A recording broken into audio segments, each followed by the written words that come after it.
ডাংপতি বা লেচেৰা মাহৰ চাটনিখন বাৰু আপোনালোকে খাইছেনে? যদি নাই খোৱা আজি মোৰ ভিডিঅ'টোৰ জৰিয়তে এবাৰ ঘৰতে ট্ৰাই কৰিব। কিছুমান পাচলি একেধৰণে খাই আমনি লাগে। আজি মই যি ধৰণে এই ডাংপতিৰ চাটনিখন বনাইছোঁ, এবাৰ খালে আপোনালোকে আকৌ বাৰে বাৰে খাবলৈ মন যাব। সেই ভাবিলোঁ আজি আপোনালোকৰ আগত শ্বেয়াৰ কৰোঁ। নমস্কাৰ বন্ধু বান্ধৱীসকল, মই পিংকি আপোনালোক সকলোকে পুনৰবাৰ স্বাগতম জনাইছোঁ আমাৰ চেনেলৰ নতুন এটা ভিডিঅ'ৰ মাজলৈ। আশা কৰোঁ আপোনালোক বহুত বেছি ভালে আছে। ভিডিঅ'টোৰ আৰম্ভণিতে আপোনালোকে দেখিলে মই আজি বনাম বুলি ভাবিছোঁ ডাংপতিৰ চাটনি। ডাংপতিৰ চাটনিখন আপোনালোকে যদি আজিলৈকে খোৱা নাই, এবাৰ ঘৰতে এই ধৰণে ট্ৰাই কৰিব। মই অৱশ্যে ইবছৰ দিছিলোঁ বাৰু, কিন্তু এইবছৰো দিছোঁ এইটো কাৰণে যিহেতু চেনেলত নতুন নতুন ভিউৱাৰ্ছ আহি আছে, তেওঁলোকে নাপাব পাৰে। সেইকাৰণে ভাবিলোঁ এতিয়া যিহেতু ডাংপতিৰ ছিজন আৰু বজাৰত ডাংপতি এভেইলেবল বা ঘৰতো বহুতৰে ডাংপতিৰ খেতি কৰে। বহুতে লেচেৰা মাহ বুলিও কয়, আমাৰ ইয়াত আকৌ ডাংপতি বুলি কোৱা হয়। আৰু ডাংপতি মই এমুঠি লৈছোঁ, কিন্তু এমুঠি এই চাটনিখনত ব্যৱহাৰ নহয় বাৰু। মই আমাৰ ঘৰৰ মানুহৰ অনুসৰি মানে চাটনিখন বনাম। আৰু এই চাটনিখন আপোনালোকে ফ্ৰিজত থৈ 4-5 দিনলৈকেও খাব পাৰে, তেতিয়াও বেয়া নহয় মানে, আৰু খুব ধুনীয়া হয় খাবলৈ। আপোনালোকে যদি এবাৰ এই চাটনিখন বনাই বাৰে বাৰে বনাবলৈ মন যাব। ৰুটি, পৰঠা, ভাত সকলোৰে লগত এই চাটনিখন মিলে খাই বহুত বেছি ভাল লাগে। এতিয়া ডাংপতি মই আমাৰ ঘৰৰ মানুহ অনুসৰি যিমানখিনি লাগে আৰু সিমানখিনি লৈ লৈছোঁ, বা আপোনালোকে ইয়াতকৈ কম বা বেছি কৰিব পাৰে, সেইটো আপোনালোকৰ ওপৰত কথা।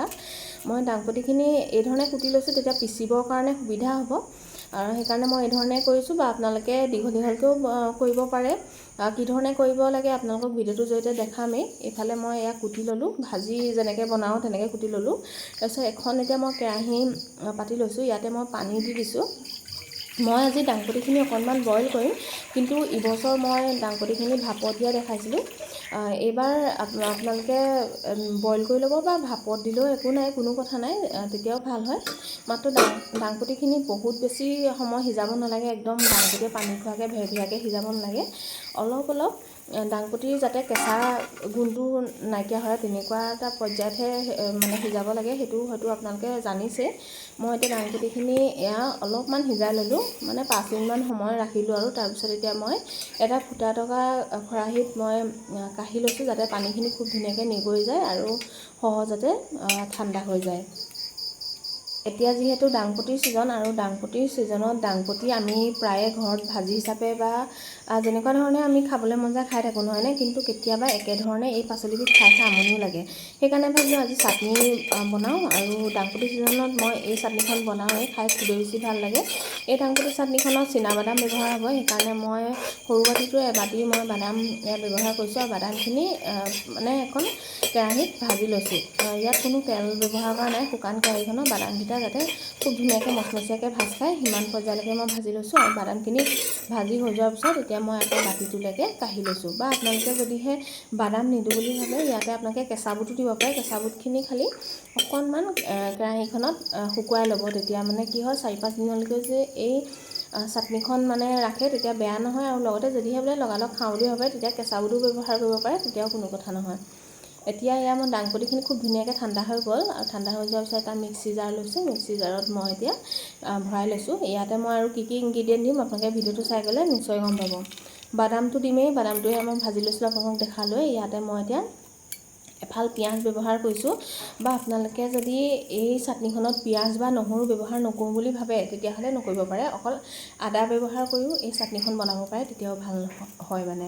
এতিয়া মই সেয়া পিঁয়াজ এফাল ল'লোঁ, আদা এডোখৰ ল'লোঁ, আৰু মই নহৰু লৈছোঁ 4-5 ফুটামান মই নহৰু লৈছোঁ, সৰু সৰু, বা ডাঙৰ ফুটা হ'লে 2 ফুটামান দিলেও হ'ব।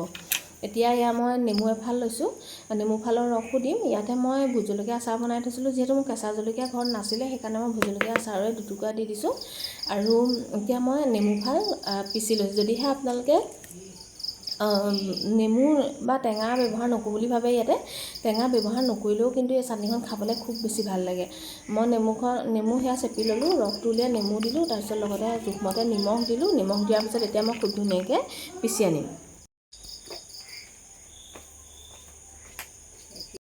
এইফালে মই খুব ধুনীয়াকৈ পিচি আনিলোঁ।